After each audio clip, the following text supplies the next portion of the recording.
Dragon Ball é uma das séries mais importantes e influentes de todos os tempos, mas você sabia que se não fosse Dragon Ball, muito provavelmente nós não teríamos mangás do jeito que nós conhecemos aqui no Brasil? Se ficou interessado, fica comigo até o final, porque além de conferir essa história, de quebra você ainda vai conhecer todas, eu disse todas, as edições de Dragon Ball publicadas oficialmente aqui no Brasil. Solta a vinheta!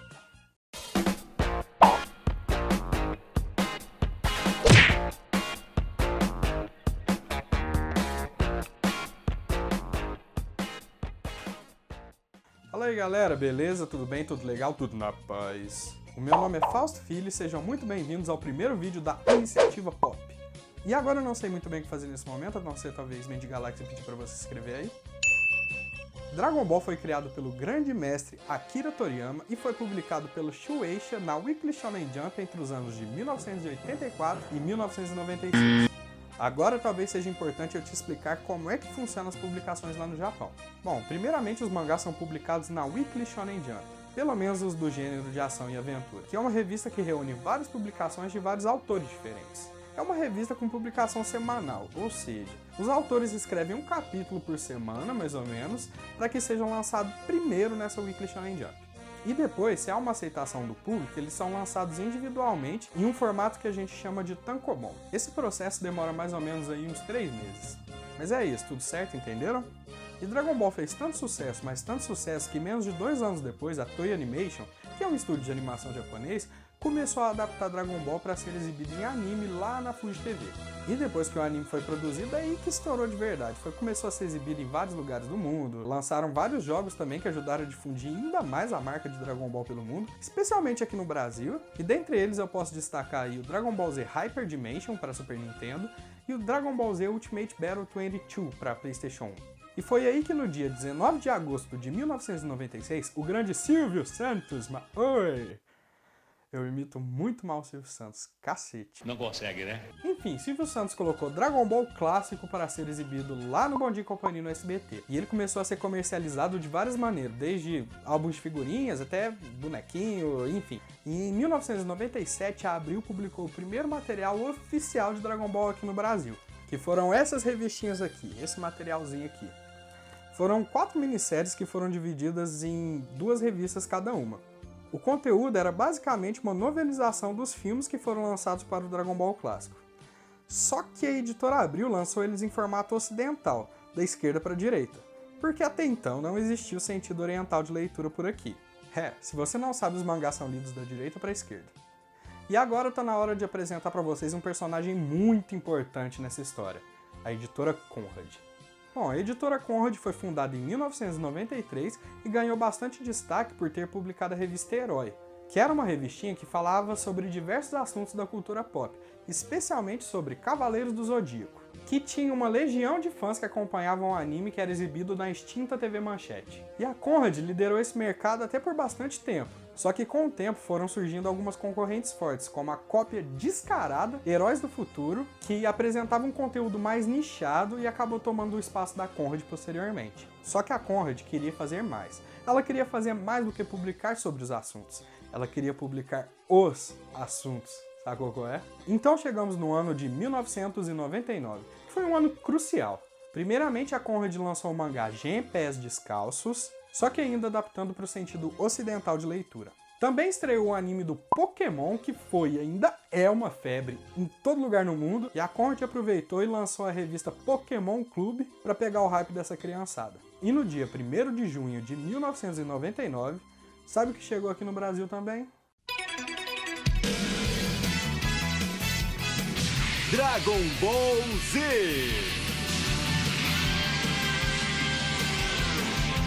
Dragon Ball Z faz sua estreia oficial no Brasil pela Band Kids. E arrebenta com toda a concorrência. Chegou chutando o balde, roubou a audiência de todas as emissoras, foi uma loucura. Então foi aí que a Conrad viu uma grande oportunidade e mandou um de seus fundadores e também editor da revista Pokémon Clube, o Rogério de Campos, lá pro Japão, conversar com o responsável pela distribuição dos mangás da Shueisha. Chegando lá, aconteceu o seguinte.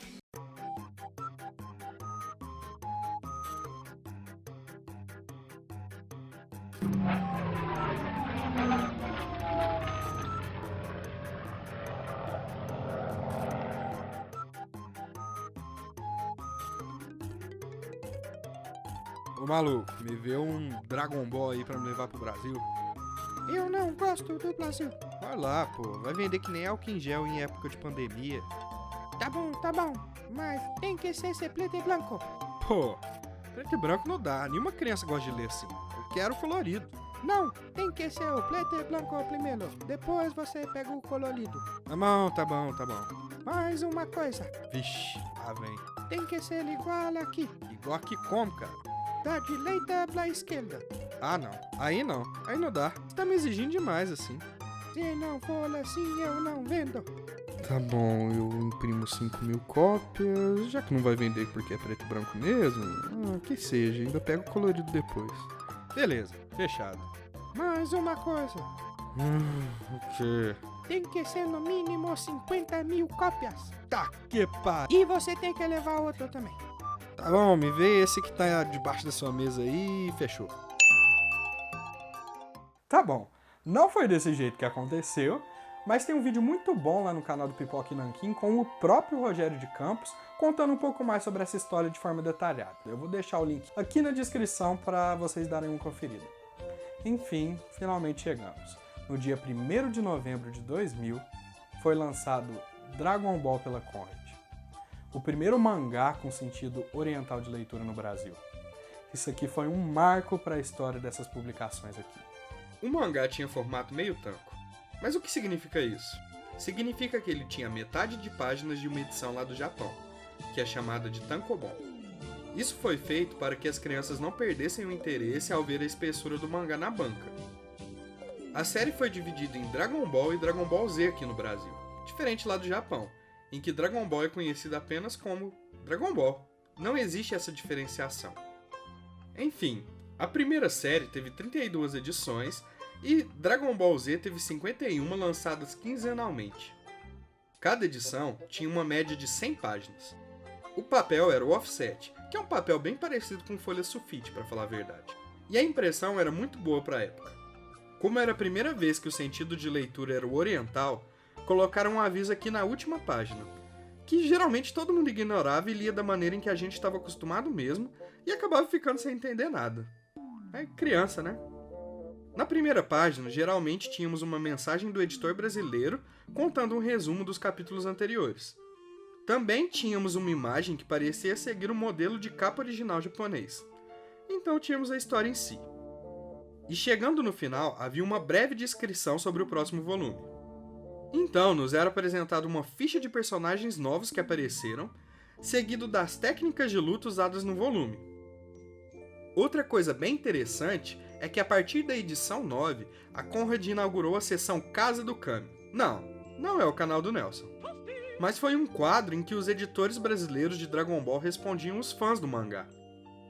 Era bem legal essa parada aqui. Também tínhamos notas culturais no final de cada edição, além de várias propagandas, é óbvio. Agora sobre as capas, a Conrad não usou as capas originais de Dragon Ball.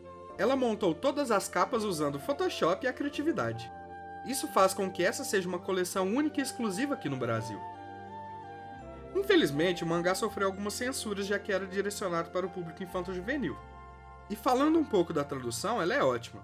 Eles resumiram algumas falas, foram direto no assunto, e os nomes e as técnicas foram adaptados da maneira em que elas eram pronunciadas. Também interessante é que não havia glossário, mas alguns asteriscos embaixo dos quadrinhos para explicar caso uma palavra de origem japonesa fosse dita. Uma coisa ruim dessa publicação é que as folhas começavam a sair com o tempo, caso os mangás não fossem bem cuidados. E assim, Dragon Ball foi mais uma vez um grande sucesso comercial, surpreendendo principalmente o Rogério de Campos. Algumas edições venderam mais de 100.000 cópias, e isso fez com que a Conrad até ganhasse um prêmio da distribuidora de NAP por vender tanto. Entre os anos de 2000 e 2002 foram vendidas mais de 6 milhões de cópias e teve seu fim com Dragon Ball Z em 2003. E agora não existia nenhuma pessoa no Brasil que não conhecesse Dragon Ball. No SBT passava Dragon Ball clássico, na Globo e na Bandeirantes passava Dragon Ball Z, a Cartoon Network chegou a passar Dragon Ball Z e Dragon Ball GT na sua programação na época. Foram lançados também diversos álbuns de figurinha, foi lançado também a revista Ultra Jovem, que falava também de diversos assuntos, mas o assunto principal era Dragon Ball. Inclusive um abraço pro Cláudio Balbino aí, editor da revista Ultra Jovem até hoje. Também fizeram o lançamento de alguns dos filmes na Sky, e a revista Heróis da TV chegou até a dar de brinde os filmes de Dragon Ball em VHS para quem comprasse as revistas. Além disso, era a época do PlayStation 2, e foi lançada a série Dragon Ball Z Budokai, que teve seu ápice em Dragon Ball Z Budokai 3.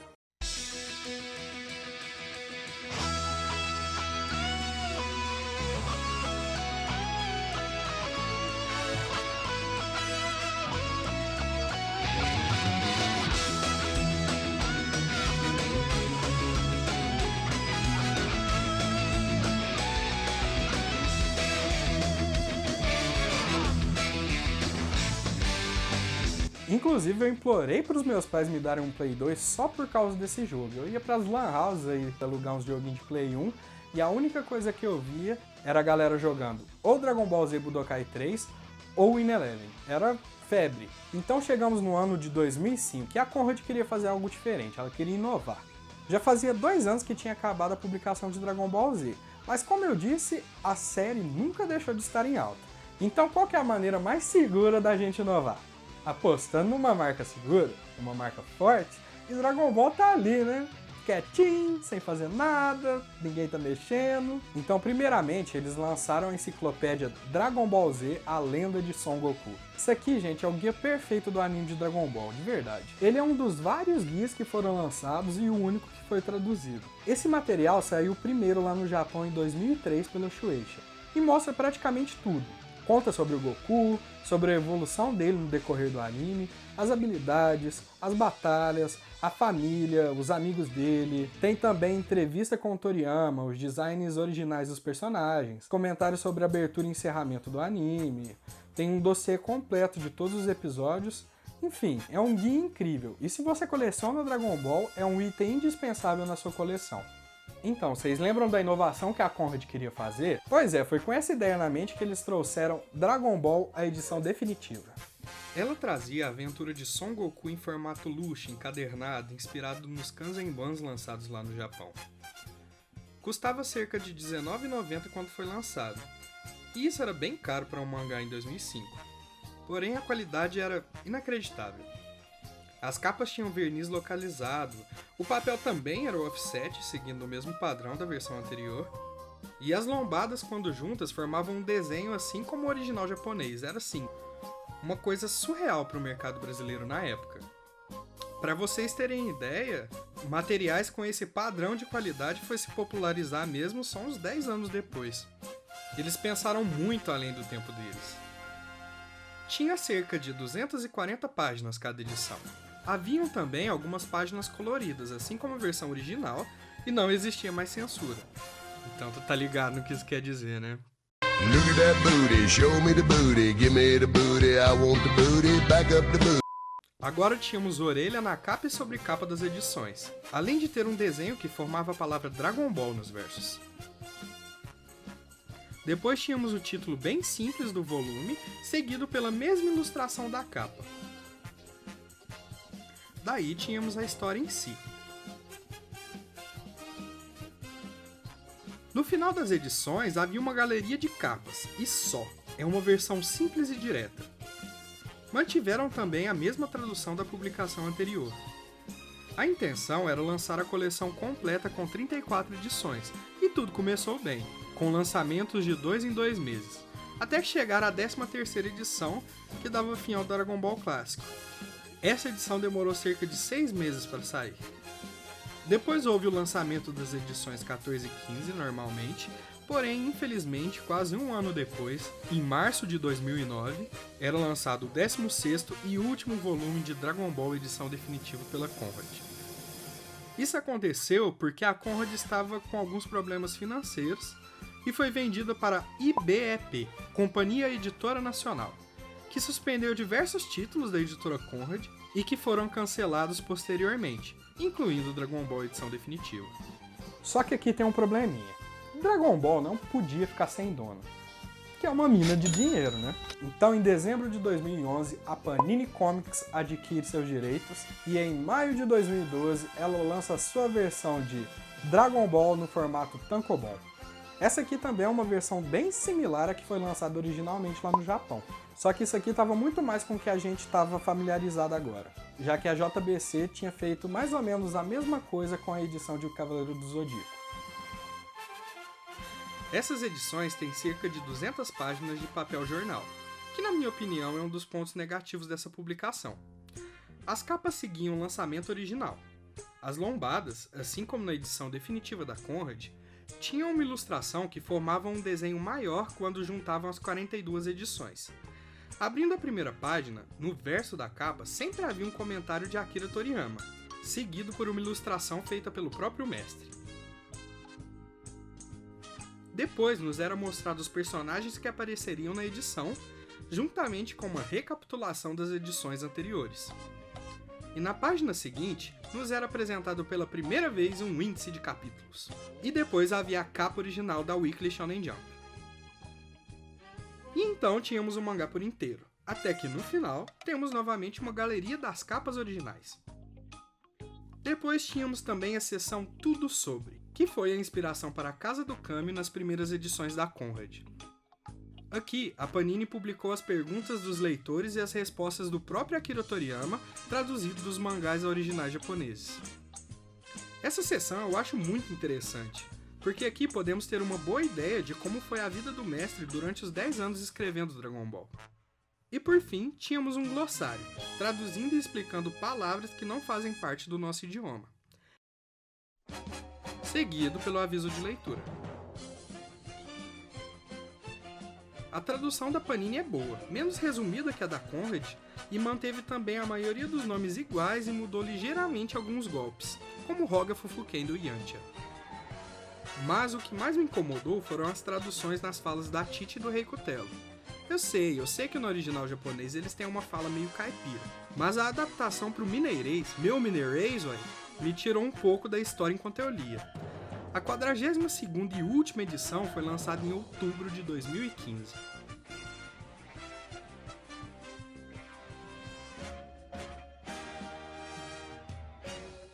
Agora voltando um pouquinho no tempo, em 2013 foi lançado Dragon Ball Z A Batalha dos Deuses, que ficou marcado como o retorno do Akira Toriyama no comando criativo de Dragon Ball, já que até então era a Toei Animation que estava controlando tudo ali. Foi ela que produziu o anime, os filmes, até mesmo o Dragon Ball GT, sem uma grande participação do Akira Toriyama. É claro que ele fez alguns designs de personagens, algumas concepções, mas a história não era realmente o Akira Toriyama quem escrevia, e sim a Toei Animation. E aproveitando o hype do retorno de Dragon Ball, Akira escreveu seu primeiro mangá depois de 13 anos, que foi Jaco, o Patrulheiro Galáctico. Essa história aqui é bem divertida e lembra muito o Dragon Ball clássico. Inclusive, tem muito a ver com o Dragon Ball clássico. Porque é nessa história aqui que a gente conhece o Jaco, que vai aparecer ali posteriormente em Dragon Ball Super. A gente conhece a Tights, que é a irmã da Bulma. E também tem uma história especial aqui que é Dragon Ball Minus, que mostra como aconteceu a partida de Son Goku do planeta Vegeta. Inclusive foi daqui que vem a inspiração para aquele filme do Dragon Ball Super Broly. Esse material chegou aqui no Brasil em 2017, pela Panini Comics. Seguindo os mesmos moldes do Kanzenban lançado em 2014 lá no Japão e o mesmo padrão adotado aqui no Brasil. Ela é uma edição one-shot, ou seja, a história completa está em um só encadernado. Como eu disse, ele segue os mesmos padrões do Dragon Ball da Panini, com a folha de papel jornal. Tem uma ilustração na primeira página, seguido de um índice e da capa original do capítulo que leremos. Aqui tem uma diferença. Ao invés da galeria de capas no final do mangá, elas estão no meio precedendo os capítulos correspondentes, junto com um breve perfil de personagem. Lá no final, nós descobrimos que o encerramento da história é exatamente o início do Dragon Ball clássico. E depois temos a história extra especial que é Dragon Ball Minus. O Dragon Ball que mostra o pai e a mãe do Goku antes dele vir pra Terra. E depois da publicação de Jaco, a Akira focou seus esforços na sequência de Dragon Ball Z A Batalha dos Deuses, que foi Dragon Ball Z O Renascimento de Frieza. E para surpresa de todo mundo, 10 dias depois desse lançamento foi anunciado Dragon Ball Super e que ele ia estrear em menos de 3 meses no dia 5 de julho. Olha que loucura! O mundo do entretenimento parou por causa dessa notícia. E também tivemos a estreia de Dragon Ball Super na V-Jump, que é uma revista bem parecida com a Weekly Shonen Jump, inclusive. Só que ela é feita apenas para séries novas. Ela saiu no dia 20 de junho de 2015, com os roteiros de Akira Toriyama e, pasmem, com os desenhos de Toyotaro. E tu sabe quem foi Toyotaro? Cara, Toyotaro foi o fundador do Dragon Ball AF, que é uma fanfic que conta os acontecimentos depois de Dragon Ball GT. Essa é aquela famosa revista que mostra o Super Saiyajin 5 do Goku. E cara, essa parada do Dragon Ball AF é tão séria que muita gente podia jurar de pé junto que essa história era real. Quando eu era criança, sempre vinha uns coleguinhas assim, falando: "Ah, meu primo mora no Japão, ele assistiu Dragon Ball AF, Goku Super Saiyajin 257. Cara, foi uma das fake news que eu mais escutei quando eu era criança. Mas tá aí, se você escreve fanfic, vai que um dia você é chamado pra escrever alguma coisa oficial sobre essa fanfic. E a dinâmica de criação do Dragon Ball Super é um pouquinho diferente. Geralmente a gente tem o mangá e depois nós temos a adaptação dele pra anime. Mas em Dragon Ball Super a gente tem, ou tivemos pelo menos, uma produção simultânea de ambas as mídias. Funcionava da seguinte forma: o Akira Toriyama cria seus roteiros baseados em acontecimentos. Por exemplo, Bills acorda e vai pro planeta do Sr. Kaiô perguntar sobre o Super Saiyajin Deus. Daí ele vai e manda esse roteiro pra Toei Animation e pro Toyotaro. E ambos adaptam esse fato da maneira que eles desejarem. Mas o ponto central, que é Bills acorda e vai para o planeta do Sr. Kaiô perguntar sobre o Super Saiyajin Deus, não é mudado. Sacaram? Dragon Ball Super ainda está saindo lá no Japão e conta com seus capítulos compilados em 11 edições até o momento. E aqui no Brasil, a Panini já publicou 10 das 11 edições lançadas até o momento. Confere aqui comigo. Aqui, a primeira edição saiu em agosto de 2018. Seguindo o mesmo padrão de lançamentos anteriores da Panini, ela mantém a formatação original japonesa tanto nas capas quanto na lombada, que formam um desenho quando juntamos as edições. O papel mudou. Agora acredito ser o off-white, que é melhor do que o papel jornal, porém a gramatura é alta, e isso deixa o mangá meio duro e enruga muito as páginas, o que dificulta na leitura e pode fazer com que ele estrague com o tempo. Ainda bem que, ao que parece, eles diminuíram essa gramatura a partir da edição número 8, facilitando muito a vida dos leitores. Agora falando do conteúdo em si, temos um recado do Toyotaro no verso da capa, assim como tínhamos do Akira Toriyama nas edições de Dragon Ball. Na primeira página, há uma ilustração inédita e depois da edição número 1 temos os personagens participantes do volume e a recapitulação das edições anteriores. Depois temos um índice seguido das capas originais dos capítulos correspondentes. Também não temos a galeria de capas no final, mas sim no meio das edições dos capítulos em si, assim como foi feito em Jaco, o Patrulheiro Galáctico, ou Jaco, ou Jaco. E no final dos mangás temos alguns especiais, como entrevistas, esboços originais e etc. A tradução do Dragon Ball Super também é um pouco diferente da dublagem que foi feita pela Unidub, estúdio do Wendell Bezerra, que é o dublador do Goku. Pois ela tenta seguir as pronúncias originais japonesas, mas no geral é bem boa também. E atualmente está sendo relançado o Dragon Ball original pela Panini, só que agora na sua versão Kanzenban. Em termos de conteúdo, ela é quase igual à edição definitiva da Conrad, só que ela tem capa dura. E tomando como exemplo, é na verdade quase a mesma coisa que a JBC está fazendo com Cavaleiros do Zodíaco aqui no Brasil também. As diferenças entre a edição definitiva da Conrad e o Kanzenban da Panini, além da capa dura, é uma breve sinopse na contracapa. Ainda se mantém a ilustração nos versos da capa e sobrecapa formando a palavra Dragon Ball, assim como a repetição da ilustração da capa nas primeiras páginas. Temos também uma apresentação diferente do título, aqui ele está muito mais bonito do que na edição da Conrad. Depois há o índice de capítulos, seguido pela capa original. O papel é o couché, e isso faz com que as páginas coloridas tenham um grande destaque nessa edição. Tá muito bonito de verdade. Há a galeria de capas no final, assim como na edição definitiva. Porém, existe a adição de um glossário, bem parecido com a versão em tankobon da Panini.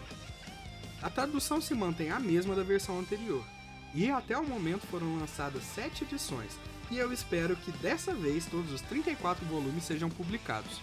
Essas edições são um pouquinho salgadas, elas custam cerca de R$ 64,90 cada, mas cara, de verdade vale cada centavo. Se você não tem nenhuma das edições e gosta muito de Dragon Ball, vai na fé nessa aqui que você não vai se arrepender não. E sempre tem a opção de vocês fazerem que nem eu e esperar as promoções da Amazon que dão desconto aí de 50%. Mas tá aí, galera. Isso foi tudo que Dragon Ball teve publicado oficialmente aqui no Brasil, pelo menos até o momento. E deixa um joinha aí pra fortalecer, porque esse vídeo deu bastante trabalho, vocês não tem nem ideia.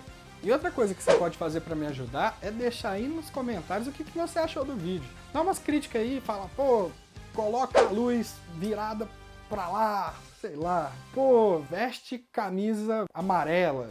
Bom, deixa suas críticas aí, o que você acha, enfim. E outra coisa que seria bem legal, talvez, é você deixar sugestões de temas pra fazer nos próximos vídeos. Isso também vai me ajudar pra caramba. Mas enfim, esse foi o vídeo. Um grande abraço pra vocês e até mais.